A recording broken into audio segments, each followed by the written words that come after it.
Hello everyone! Do you want to score 6 months of Disney Plus for free with CIBC Smart Start Plan?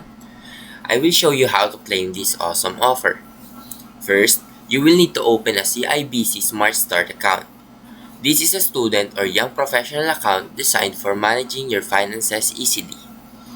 So once your account is open, make sure you meet the eligibility criteria for the Disney Plus offer. You must be a new account holder and may need to make a qualifying deposit. Now register for the Disney Plus offer.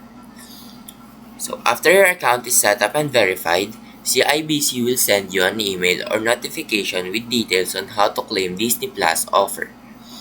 Follow the instructions in the email to activate your subscription. Once registered, you will get a 6-month subscription to Disney Plus at no extra cost. Enjoy all your favorite Disney, Marvel, and Star Wars content. And that is how you claim your free Disney Plus with the CIBC Smart Start Plan. Now, if you found this video helpful, please leave a like and subscribe.